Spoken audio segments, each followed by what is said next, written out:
नागपंचमीला कोकणात आवर्जून केली जाणारी ही मौसूद सुगंधी आणि तोंडात विरघळणारी पातोळी तुम्ही नक्की करून पहा. हळदीच्या पानात वाफवलेली ही पातोळी बनवायला अगदी सोपी आहे आणि ह्या पातोळीमागे आपल्या परंपरेशी जोडलेली एक सुंदर कथा देखील आहे. पण ती कथा शेवटी सांगते. आधी पाहूयात ही पारंपरिक पातोळी कशी करायची. Hello welcome back to my channel. मी एकता तुम्हा सर्वांचं स्वागत करते आपल्या या आजच्या नवीन रेसिपी व्हिडिओमध्ये. आणि आजच्या या रेसिपी व्हिडिओमध्ये मी तुमच्यासोबत पारंपरिक हळदीच्या पानातल्या पातोळ्या कशा करायच्या तर ते मी तुमच्यासोबत शेअर करणार आहे. आता रेसिपी तर मी तुमच्यासोबत शेअर करणारच आहे, पण नागपंचमी विशेष काही रूढी परंपरा आहेत आणि हेच पदार्थ का केले जातात तर त्याच्यामागे काय कारणं आहेत ना, हे जाणून घेण्याची माझी खूप इच्छा असते. त्यामुळे मला जितकं काही कळालंय किंवा रिसर्च केलेली आहे तर तेच मी तुमच्यापर्यंत पोहोचवण्याचा प्रयत्न करते. आणि तुम्हाला जर का या परंपरा किंवा या सणाबद्दल काही माहिती असेल तर ते मला नक्कीच कमेंट करून सांगा. तुम्हाला जर का आजची व्हिडिओ आवडली तर व्हिडिओला नक्कीच लाईक करा आणि चॅनलवरही नवीन असाल ना तर चॅनलला नक्कीच सबस्क्राईब करा.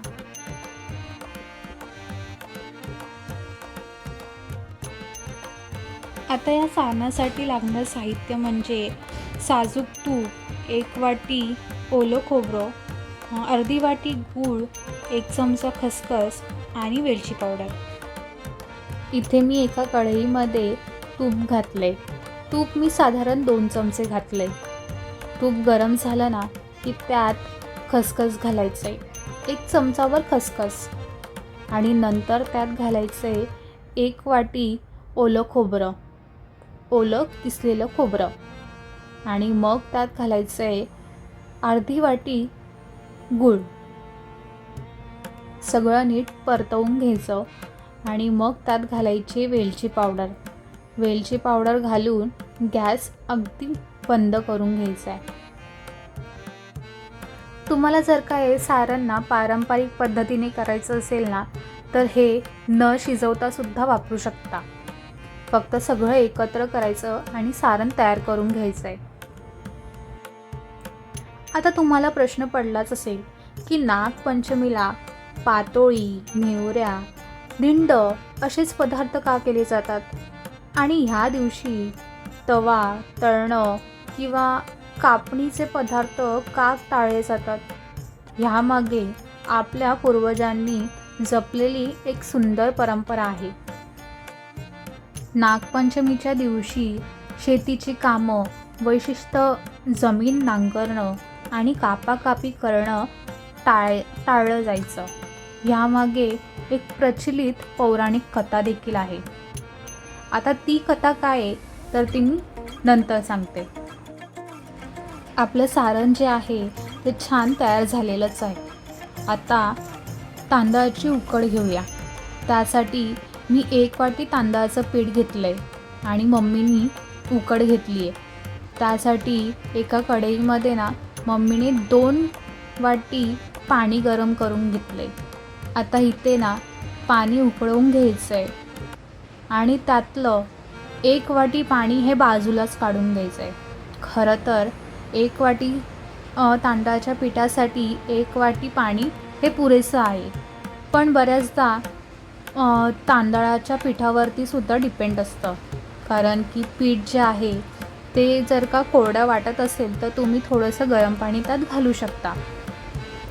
आता इथे पाणी उकळलं ना की त्यात चवीपुरतं मीठ घालायचं आहे आणि 1 चमचा साजूक तूप घालायचं आहे आणि त्यात आपलं तांदळाचं पीठ घालायचं आहे. तांदळाचं पीठ जे आहे ते चांगलं नीट ढवळून घ्यायचं आहे आणि त्याची उकड काढून घ्यायची आहे. जर तुम्हाला तुमची उकड कोरडी वाटत असेल ना तर त्यात थोडंसं गरम पाणी घातलं तरी देखील चालेल. पीठ जे आहे ते थोडंसं मऊसूतच करायचं आहे. आणि नंतर ना गॅस बंद करायचा आहे आणि झाकण ठेवून तसंच 10 मिनटं बाजूला ठेवून द्यायचं आहे. आता या रेसिपीचं खास वैशिष्ट्य म्हणजे हळदीची पानं. पातोळीला तिचा खास सुगंध आणि चव मिळवून देण्यामागे ना या पानांचा मोठा वाटा आहे. वाफवल्यावर पानांचा नैसर्गिक सुगंध पातोळीत उतरतो. म्हणजेच आपल्या पारंपरिक पदार्थांमध्ये चव, निसर्ग आणि संस्कृती याचं किती सुंदर मिश्रण आहे, नाही का? आणि हो, ही पानं ना आम्ही आदल्या दिवशीच काढून घेतली होती, कारण नागपंचमीच्या दिवशी खरं तर सुरीचा वापर करू नये म्हणून. 10 मिनटं झाली ना की हे पीठ मळून घ्यायचं आहे. आधी मॅशरनीच करायचं, कारण की पीठ जे आहे ते थोडंसं गरम असतं. जर नंतर हाताला सोचेल ना की मग पीठ जे आहे ते नीट मळून घ्यायचं आहे. जर तुम्हाला पीठ तुमचं अजून कोरडंच वाटत असेल ना की मग तुम्ही त्यात गरम पाणी घातलं तरी देखील चालेल. आणि थोडंसं नंतर तेल किंवा तुपाचा हात लावायचा आहे आणि पीठ जे आहे ते एकदम मऊ आणि चकचकीत मळून घ्यायचं आहे, जेणेकरून आपल्या पाटोळ्या ज्या आहेत त्या नीट पसरवता येतील. आता मी तुम्हाला नागपंचमीची कथा सांगते. असं म्हणतात की एका शेतकऱ्याने नागपंचमीच्या दिवशी शेत नांगरताना चुकून नागाची पिल्लं जी आहेत तर ती मारली होती. संतापत असलेल्या नागिनीने शेतकऱ्याच्या कुटुंबाला दंश केला. मात्र त्याची मुलगी जी विवाहित होती दुसऱ्या गावात नागदेवतेची मनोभावे पूजा करत होती.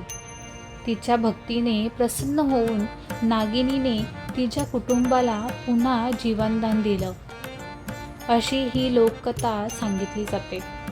म्हणूनच या दिवशी कोणत्याही जीवाला आपल्या हातून इजा होऊ नये ह्यासाठी कापाकापी आणि शेतीची कामं टाळली जातात. आणि म्हणूनच नागपंचमीच्या दिवशी घरांमध्ये तवा वापरणं, तळणं किंवा भाजणं टाळलं जातं. पावसाळ्यात साप आणि इतर जीवजंतूंची बिळं पाण्यामध्ये भरतात आणि ते बाहेर येतात. त्यामुळे निसर्गातील या जीवांना त्रास होऊ नये, त्यांच्याबद्दल आदर आणि सहजीवनाची भावना निर्माण व्हावी यासाठी अशा प्रथा जपल्या गेल्या असाव्यात. आणि म्हणूनच या दिवशी वाफवलेले पदार्थ जसं की ही पारंपरिक पातोळी, नेवऱ्या, दिंड करण्याची पद्धत अनेक ठिकाणी दिसते.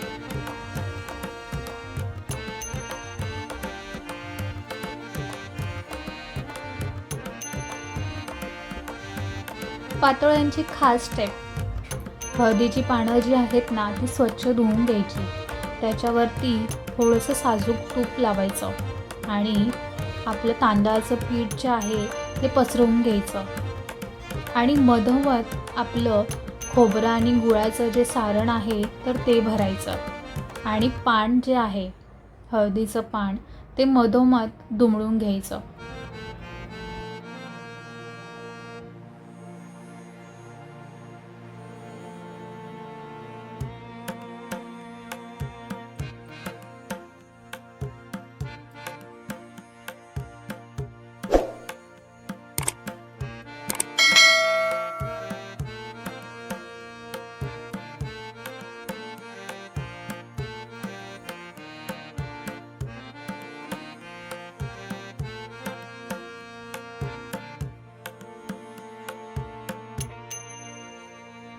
आणि अशा पद्धतीने आपल्या सगळ्या पातोळ्या ज्या आहेत त्या तयार करून घ्यायच्या.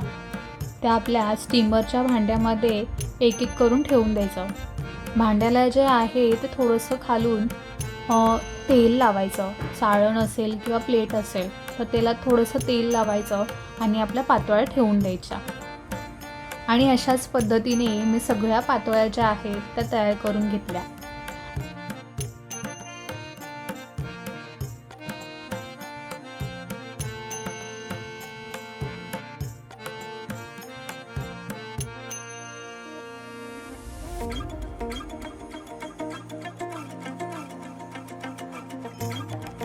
आणि पातोळ्या तयार करत असताना ना काकी आली होती. तर काकी म्हणाली की नेवऱ्या करायच्या ना. म्हटलं नेवऱ्या कधी केल्या नाही आहेत, म्हटलं आता पहिल्यांदाच करून बघूयात, काही हरकत नाही आहे. जशा होतील तशा होतील, पण एकदा प्रयत्न करायला काही हरकत नाही आहे. म्हणून मी पातोळ्यासुद्धा केल्या आणि नंतर नेवऱ्यासुद्धा केल्या. नेवऱ्या मी पहिल्यांदाच ट्राय केल्या होत्या, त्यामुळे मी त्याची प्रॉपर रेसिपी नाही शेअर करत आहे. आता या पातोळ्या ज्या आहेत ना, त्या स्टीमरमध्ये किंवा मोदक पात्रामध्ये छानपैकी शिजवून घ्यायच्या. एक साधारणपणे ना 10 ते 15 मिनटं या सगळ्या पातोळ्या ज्या आहेत त्या वाफवून घ्यायच्यात. तुम्ही बघू शकतायत आपल्या पातोळ्या किती छान दिसत आहेत. आणि खरंच सांगते, ह्या पातोळ्यांचा जो सुवास होता तो खरंच खूप घरभर पसरला होता आणि खूपच छान लागत होता. म्हणजे त्या हळदीच्या पानांची चवसुद्धा त्या पातोळ्यांमध्ये उतरली होती आणि खरंच खूप चवीला छान झाल्या होत्या. तर नक्की एकदा करून बघा. आता हळूच पानं उघडली की बघा, मौसूद, सुगंधी आणि गोडसर पातोळी तयार. यावर साजूक तुपाची धार सोडा आणि गरमागरम पातोळीचा आस्वाद घ्या.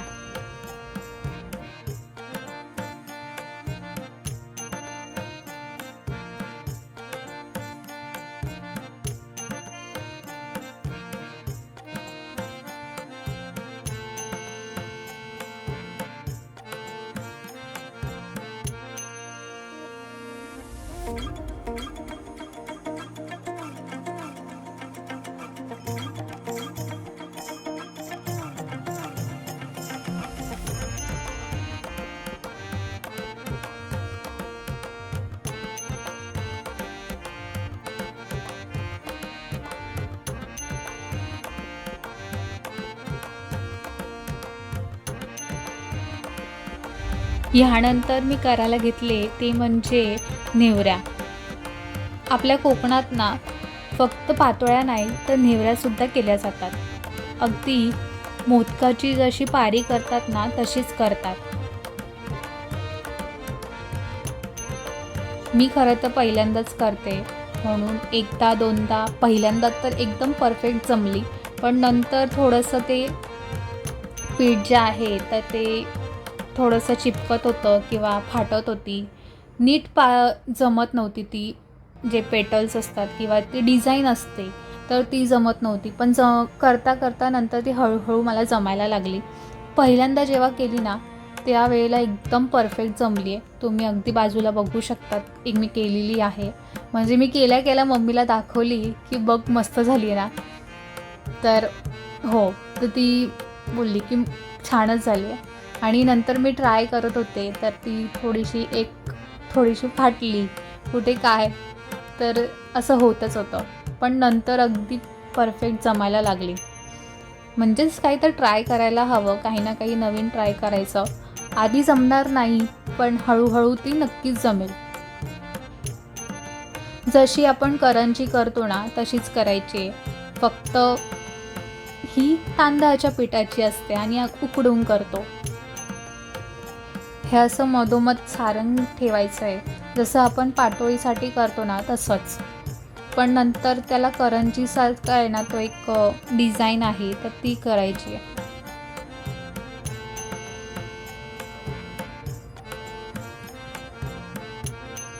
हे असं दाबून घ्यायचं आहे आणि मग काय करायचं आहे की साईडच्या बाजू आहेत ना त्या एकदम पातळ करून घ्यायचं आहे.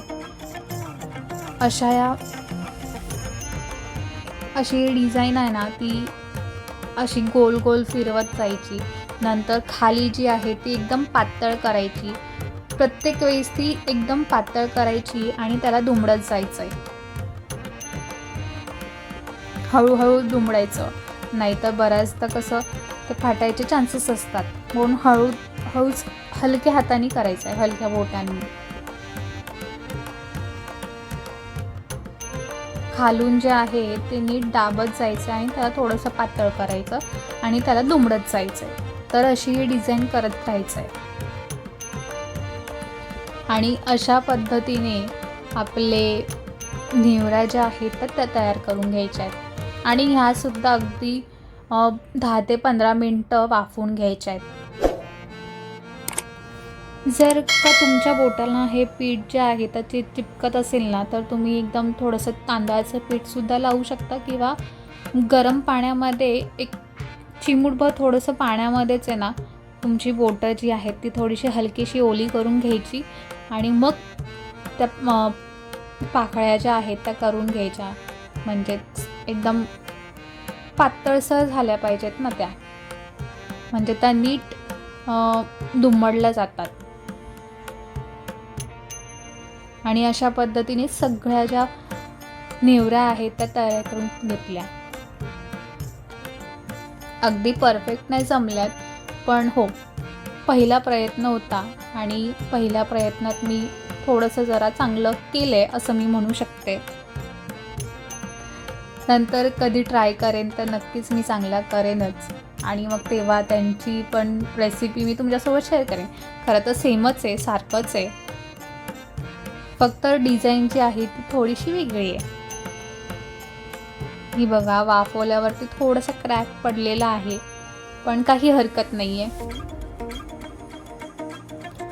तर अशी ही फक्त एक गोड पदार्थाची रेसिपी नाही, तर चव, परंपरा आणि निसर्गाशी असलेलं आपलं नातं जपणारी पातोळी किंवा नेवऱ्या तुम्हाला कशा वाटल्या नक्कीच कमेंट करून सांगा. मग तुम्हाला आजचा हा व्हिडिओ कसा वाटला? व्हिडिओ आवडली असेल ना तर व्हिडिओला नक्कीच लाईक करा, शेअर करा, कमेंट करा आणि अशाच गोड गोष्टी आणि रेसिपीजसाठी चॅनलला नक्कीच सबस्क्राईब करा.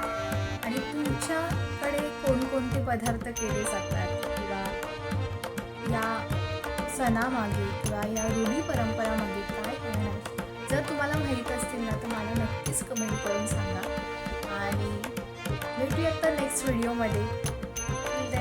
Bye bye.